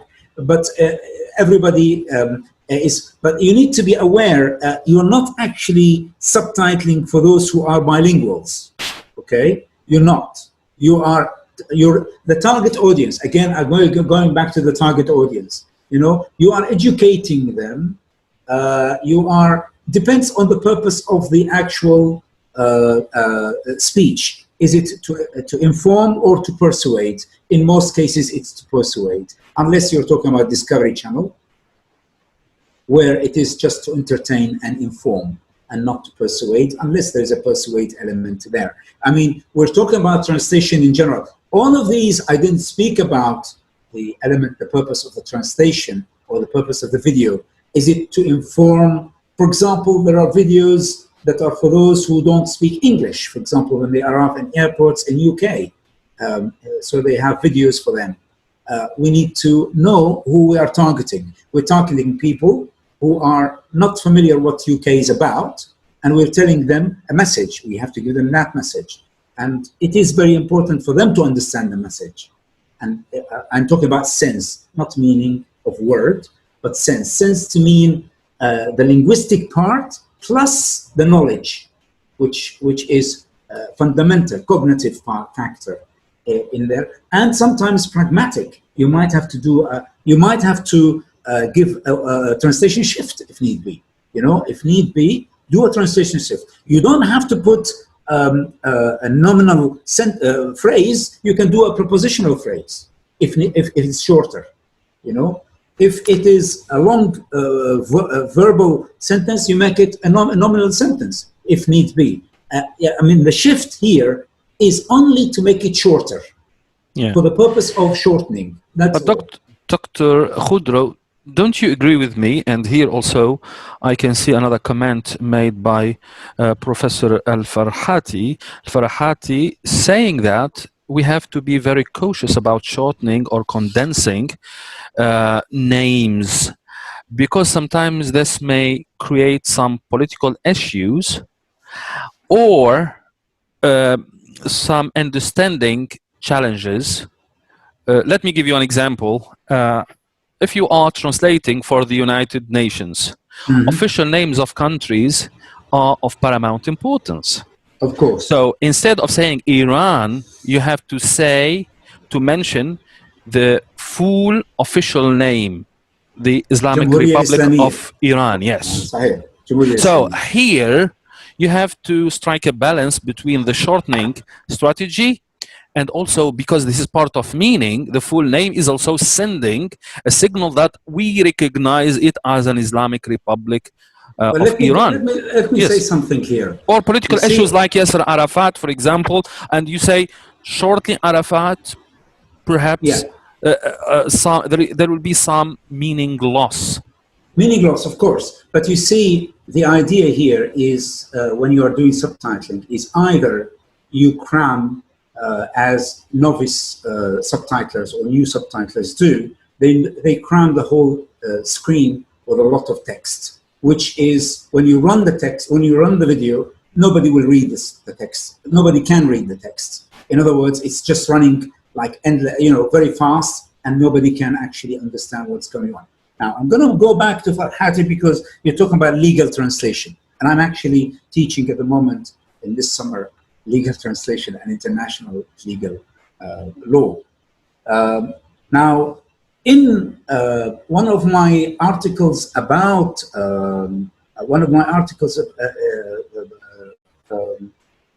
in 2016, I have mentioned this. In subtitling, there are four different types of text types: legal, medical, okay, and conversational. So the three different texts are being used. I remember what's his name. Okay, The Rain Man, the film called The Rain Man, where you have the medical doctor who's talking about his brother who is autistic, who's got medical problem, and he's explaining to him in medical terms what is that case in particular. So that is one text, which is medical text, full of terminology, which as a subtitler you have to manage that. You have to deliver it as is, as much as possible. There is also the legal side of it, because when his father died, the autistic brother inherited everything, and the one who is smart and he likes cars and women, women, he likes to enjoy himself. He is left with no inheritance. So he went to the lawyer, and the lawyer used all legal words, and he says, "Look, my fucking hearing. Sorry, I'm sorry to say this. I can't hear my ear. What are you saying, lawyer?" And the lawyer was using certain terminology that is very legal language, which needs to be subtitled in full, because that is legal translation, legal text, which requires a specific terminology to be used.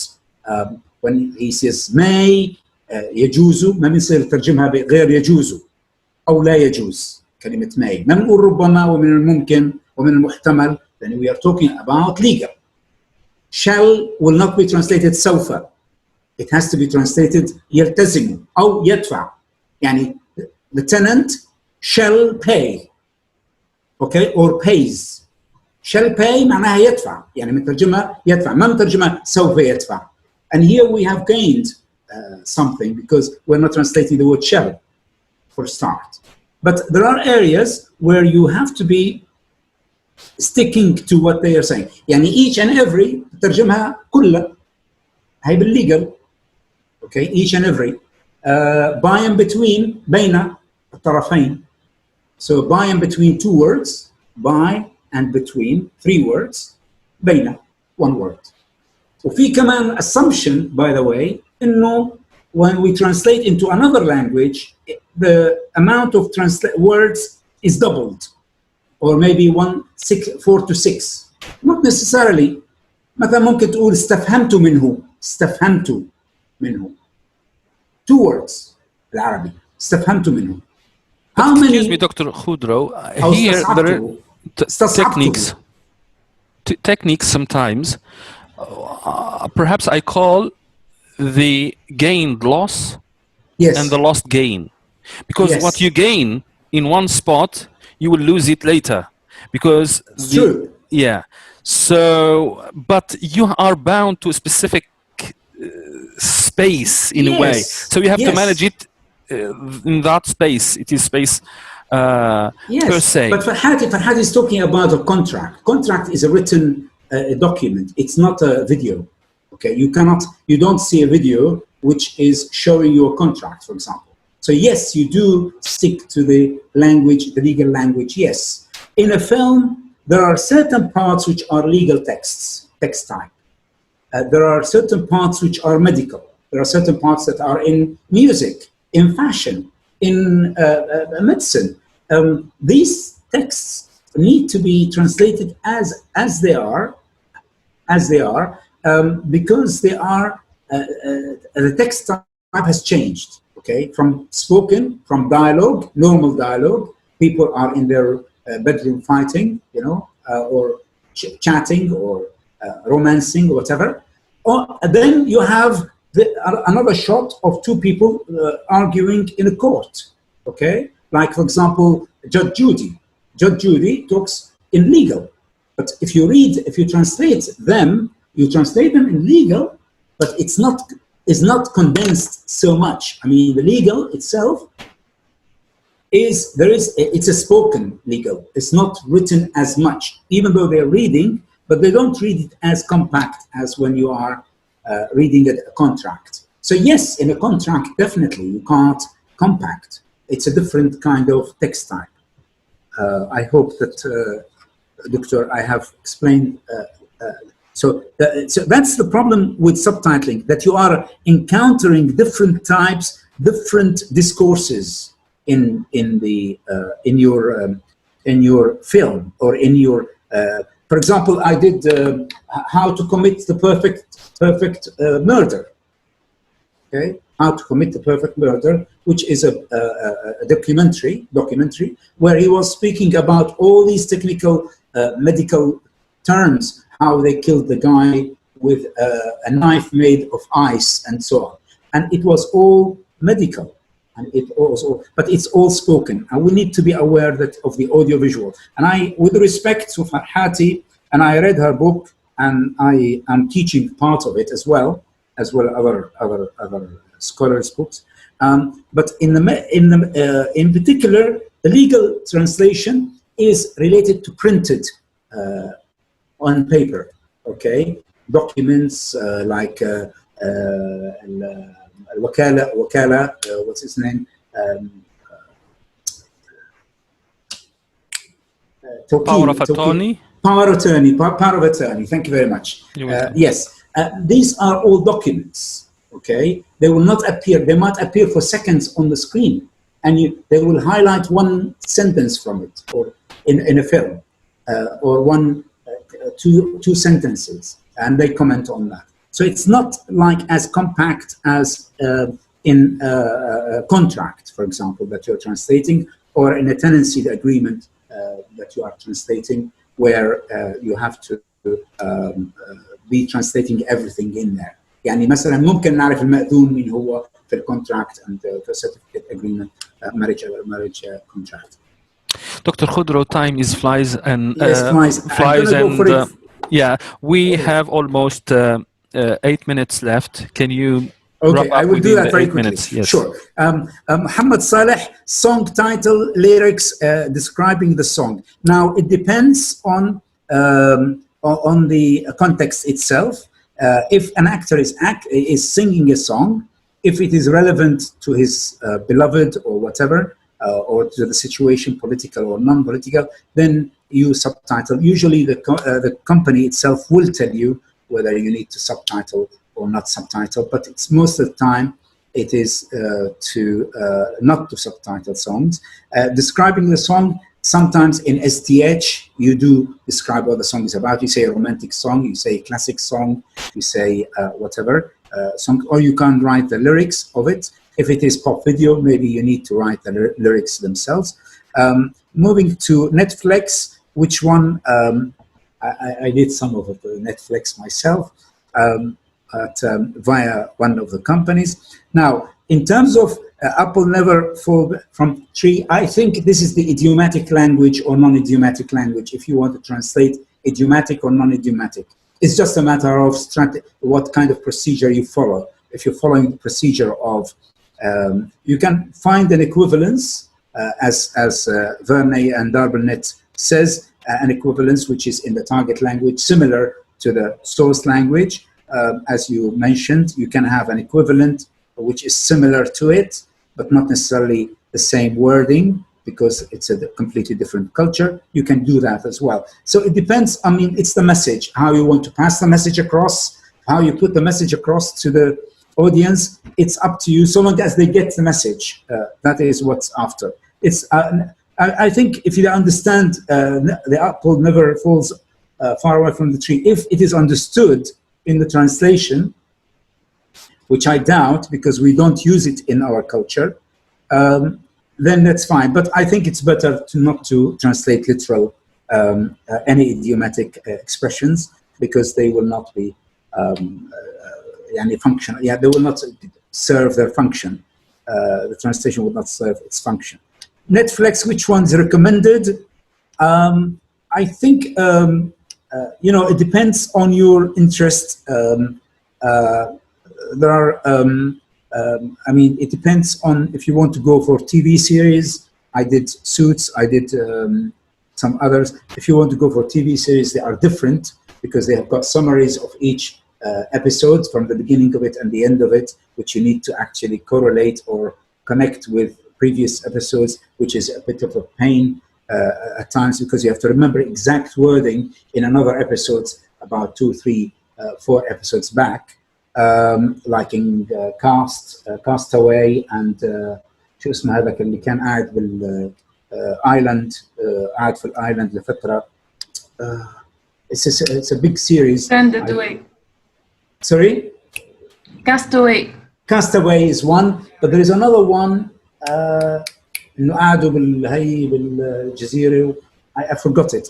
I did that some time back. So if you want to like TV series, it's up to you, but you need to follow the whole series. Or if you want to go for a film, you don't learn American English or English from films. You might learn some expressions, but it's spoken, not written. But it's up to you. You can always, whatever you enjoy doing, you have to enjoy it. I hate horror films, so I never actually subtitle horror films. No matter what they tell me, I don't. I usually speed the film. والصوت هذا كله بروح منه. إذا كان مثلا ER كانوا يشرحوا هذا. I don't look. I just go through it. The human body تبع BBC. كان في birth. كانوا مصورين البirth. I didn't look. It was painful. I move forward until I hear the audio. I hear the audio. It says thank you. I write thank you. I just move forward. So whatever you enjoy watching, please follow that up. Netflix, I'm not sure all of it is quality, but better than others. But I think you need to go for big studios because they do more better post-production work on subtitling. Ayman, off and on camera. Could you provide us later on with a list of movies and series that you've subtitled, so we can take it as a reference?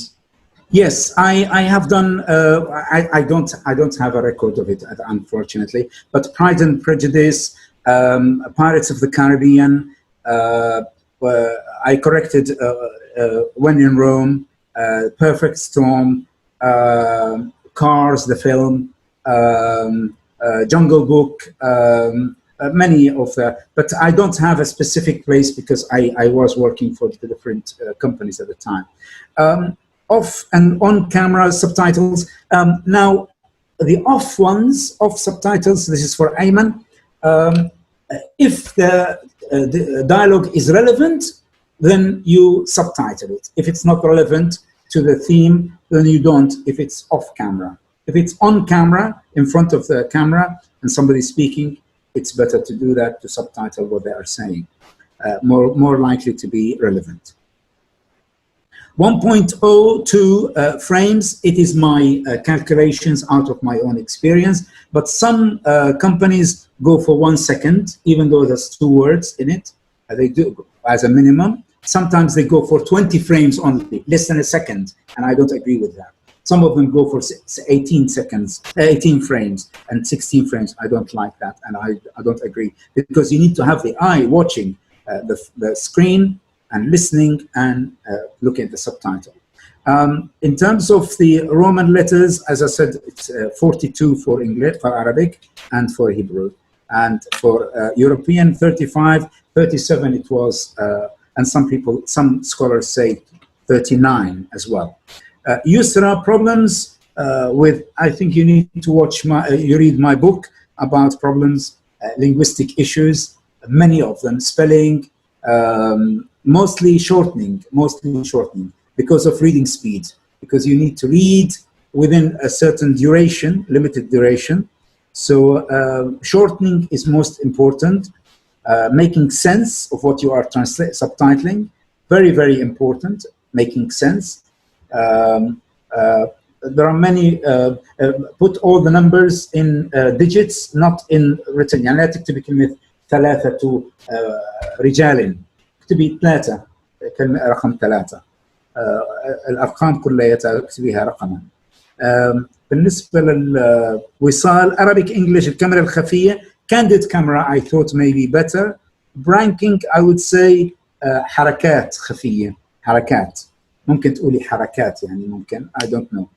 السلام عليكم, peace be upon you. You can say hello. Hello is fine. Hello as formal, and assalamu alaikum is formal. So you're using the same one.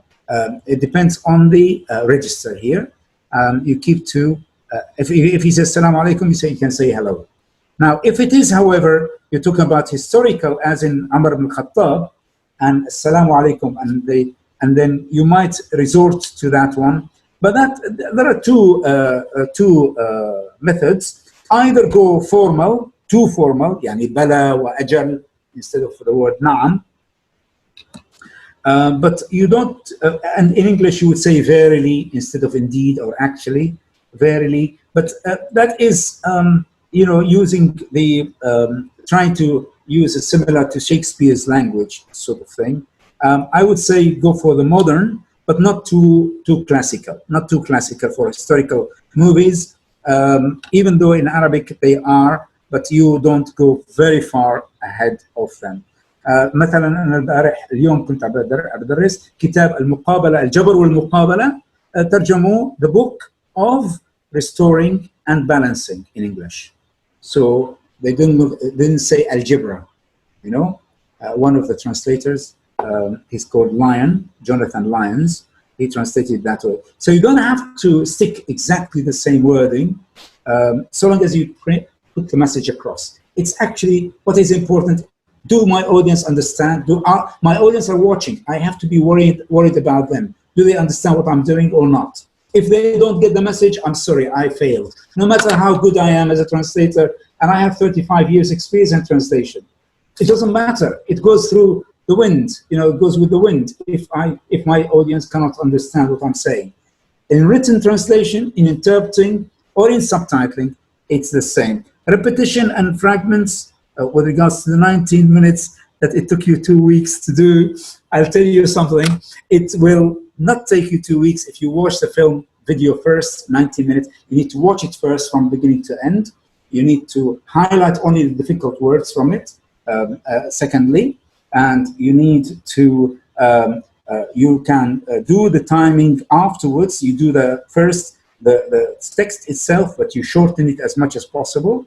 Then you do the timing afterwards. It will not be a problem. If there are fragments, you keep fragments as they are. If there is a repetition, you do repetition as it is. But you don't have to do the same repetition. يعني مثلا أحيانا يقولوا no, no, no, no, no, no, no, no, no, no, no. You say it 7 times. You don't need to say it 7 times. Subtitle. You do it 3 times, and then put few dots. So you don't have to do the same as that. You repeat it once or twice. Repetition needs to be avoided unless the repetition has got a purpose behind it. Sometimes there is a purpose behind it. أنا بتذكر مرة عملت interpreting والله ما غير 5 كلمات قالهم يعني يقول له بس بده 8000 هذاك يقول له 15000 8000 15000 for 20 minutes. And I said to him, you are repeating yourself. He said, I don't care. Say what I am interpreting. Yani I was interpreting, I was repeating it. I was paid for it. So why not? I will repeat it as, if you want it 100 times, I will repeat it 100 times. So repetition is important, but not excessive. I mean, avoid excess, like the Greeks say, avoid excess. So do not exceed excessive in that. So with regards to interview or movie or song, which one is better? Well, I would say if you're interpreting, if it's an interview, it's better. I can tell you that. But if it is a speech, pre-prepared, it's God be with you. May God be with you, because prepared speech will be very compact and the chunking will be hell. But in movies, movies are very little text and get paid well, which is great. Songs also do that, but songs are the hardest to actually subtitle. I think more effort, time, profession. Okay, you want to go for a profession of subtitling? I'll tell you something. It's not good paid. It's not well paid. You spend a lot of time. I am in Subtle, which is an association, British Association of Subtitlers for Excellence in Subtitling, and it is one of the associations in Europe. We have different branches everywhere in Scandinavia and in Germany and so on. We are not paid well. That's the thing, and we are trying to find to be paid well. That is, if you can get paid well, is fine. By the way, most of the Subtle, we are about 150 subtitlers, professional ones. Out of them, I think about maybe 95% of them are girls, because they can do it from home. It's very easy. You can do it anytime you like, in the day, at night, evenings, in the mornings, when the baby is asleep or whatever, they can do that. It's very convenient. It's very good extra money that you can do. But as a profession, if you don't have a good client who will do that, it's very difficult. Very competitive, and a lot of Egyptian subtitlers are actually getting paid very little, and they are doing the job. I have nothing against them, but this is what it is, and it affects. But Dr. Khuddro, there is a question here, a follow-up question from Magda Bakir. Are you paid by word or by time? Yes. Now, in terms of, I did not actually write that down somewhere. Okay, well, no, this is a new question. Oh, it's a new question. Okay, yeah. Well, you are paid per duration, real-time duration. So the video is 10 minutes. You charge per minute. You say 10 pounds per minute. 10 pounds will be an equivalent of 50 riyals, okay, per minute. Or it depends if you are subtitling and spotting, i.e. you are doing the text and the timing. If you're doing the timing plus the subtitling itself, then you charge for extra £2 extra for the timing. Most of the companies nowadays, they give you the template, they lock the timing, they lock the position, they lock the color of the font, and they lock the font itself. So you can't change the font, you cannot add subtitles, you cannot remove subtitles, you cannot merge subtitles, you cannot split subtitles. Now, it helps you in the duration because it shows you when you are typing, because because you're not aware of the timing. You type everything what's been said and you translate it beautifully, but then you look at the duration and it's read 200 something. You have to reduce the amount of words, so you have to edit down, and you need to edit down straight away because you can see the duration and the reading speed. And the reading speed for children is 120 to 140, so you have to keep in that limit. And once it becomes yellow and gets to red, you can come back to yellow, edit one word, edit two words to make it less. يعني بتفكر بالكلمة غيمة وسحابة مثلا. سحب وغيوم. سحب is 3 words, 3 letters. سحب. غيوم is 1, 2, 3, 4. So I will go for سحب, not غيوم. Okay. طاولة and منضدة. Then you have to also يعني بالdubbing بتبعد عن كلمة منضدة. Why? Because the b sound is very heavy. مثل ما كانت شافك المنير تقول لي شو هاي الكلمة تكتظ فيها ضاء حرف الضاء. قلت لها what's wrong with it؟ كنا عم نعمل برنامج سياحة. تكتظ what's wrong with it؟ قالت لي تعقو. قلت لها تعقو حطي تعقو حطت تعقو. يعني she finds تعقو easier than تكتظ تريد. يعني so you see here we are thinking about how to pronounce. This is another dubbing session. بس يعني you can see that the choice of words is دور الأزياء وبيوت الأزياء. هي لا بدها بيوت الأزياء. أنا حطيت دور الأزياء. ليش حطيت دور الأزياء؟ أو couture. يعني it's choice of words. Choice of words. يعني each one has got their own way of looking at preferences. Words. Yeah. Preference. بس charging you have to charge duration per minute.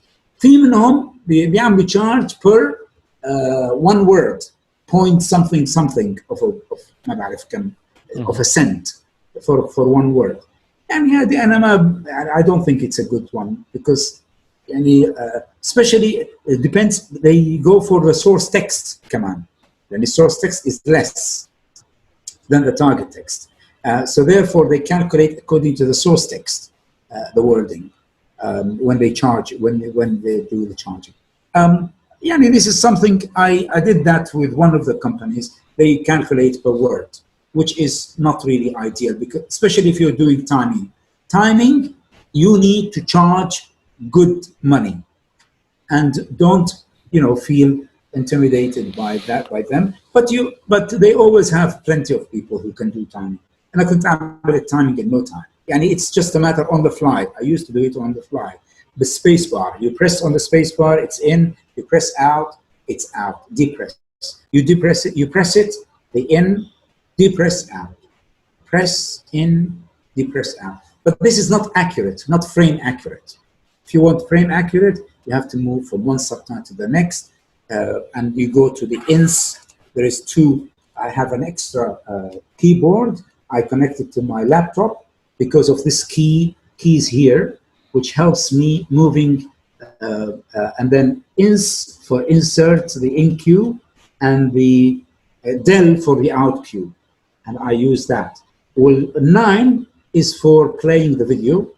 والأرقام هذه يعني this key, this num block, I use it because it's very important. In the laptop, it is there, but it is messy because you have to press function key.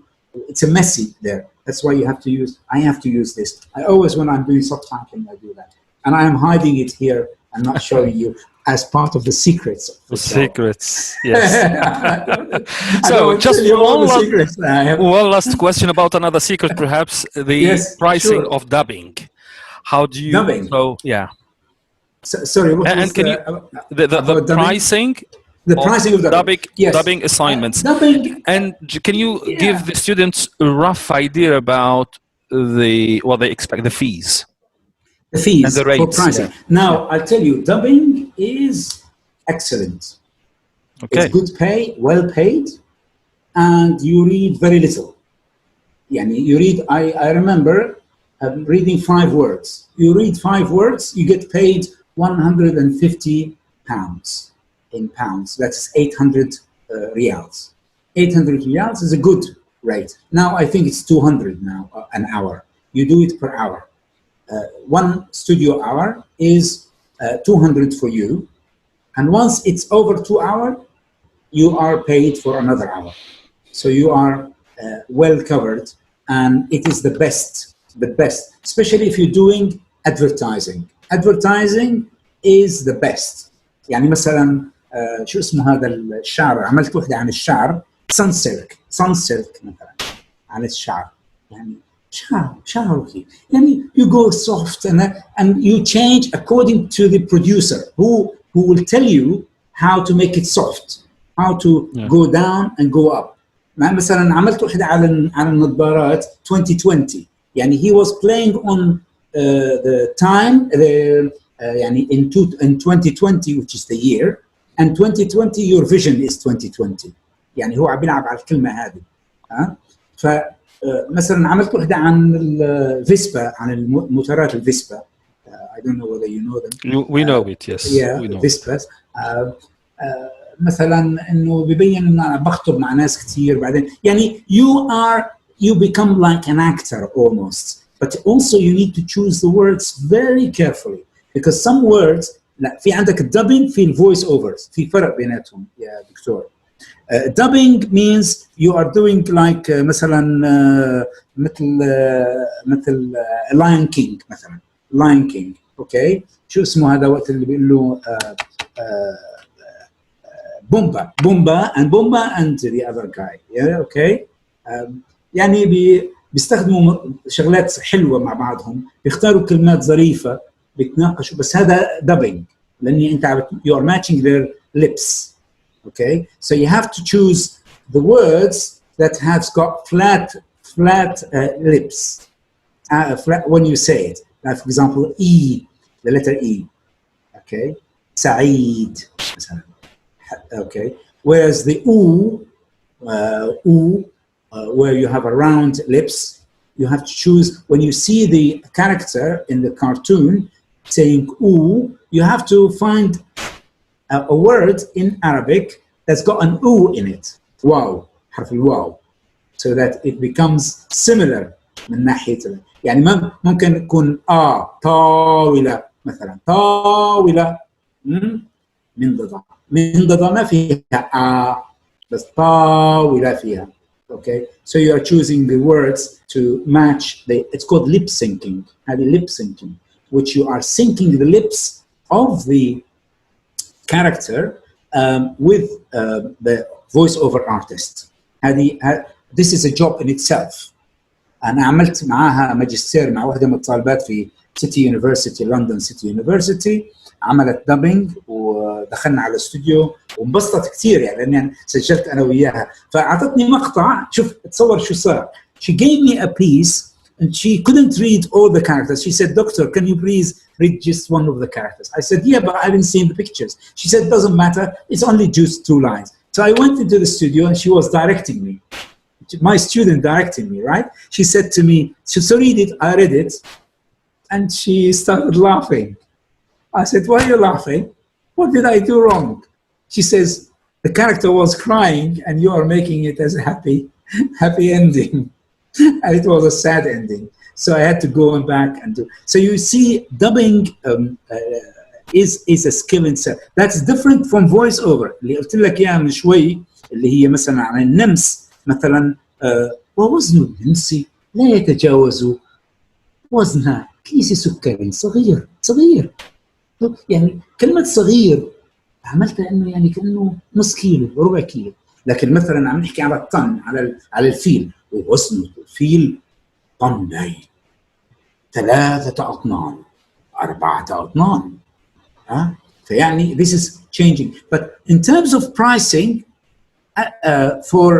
you are booked as an artist. هلا في بولندا بيحطوا الفيلم كله، بيحطوا one voice over artist، بيدفعوا له بس له الساعتين بيقولوا له باي باي. Whereas if they want to book like the whole group of casts, each one they have to pay 200, 300.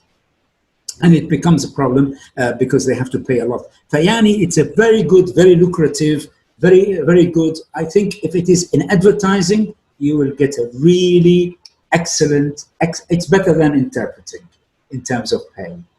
This is a very happy ending.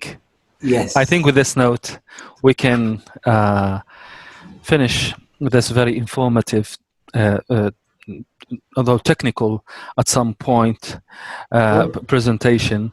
But we really enjoyed it so much, and I think that from the reactions of participants that they have enjoyed it, and the evidence for this is that they are staying late.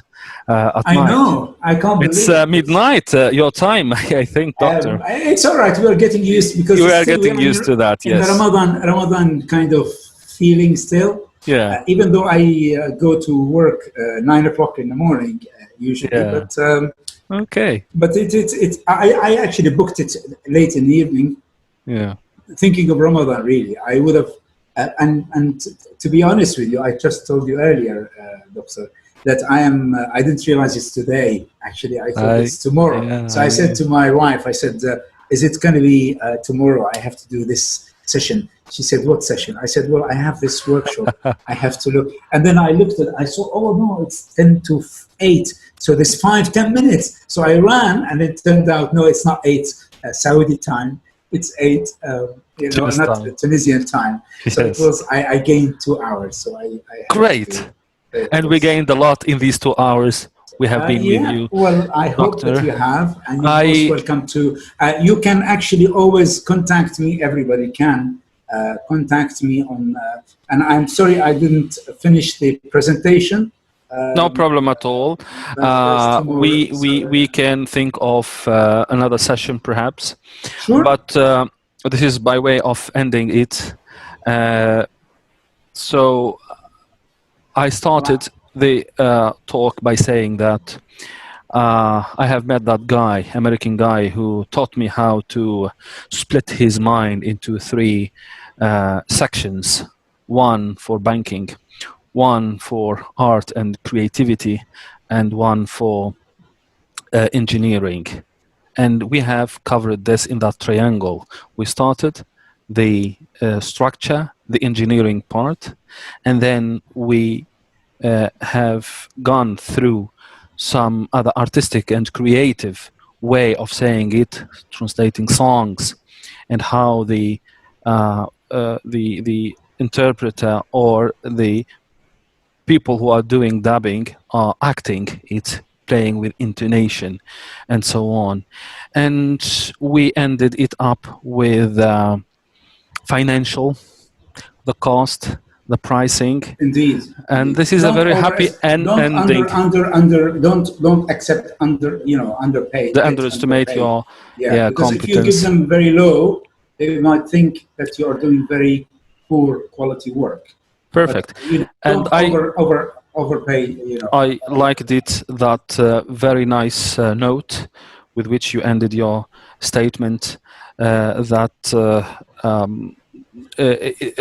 dubbing is really a well-paid, and students are encouraged to invest in this area. It needs to be training. It needs some training. Needs to be I have actually a PowerPoint about called Know Thy Voice.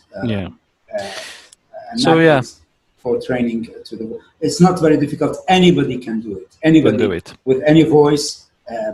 It's just a little bit of training. That's similar to people who sing. You see, when they sing, it's different from their way of speaking.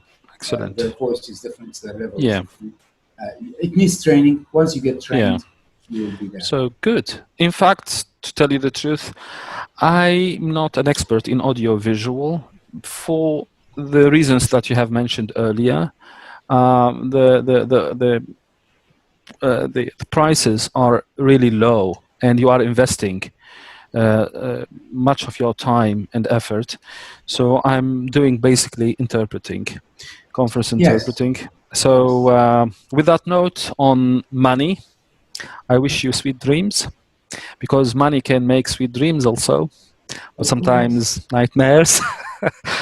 And in Arabic we say al-mal qawamul a'mal. Yes. With that note, we end this very enjoyable conversation. Let's stay tuned with encounters at the shores of translation. Tomorrow, we will be having another interesting program on the 3rd. This is the 3rd of June.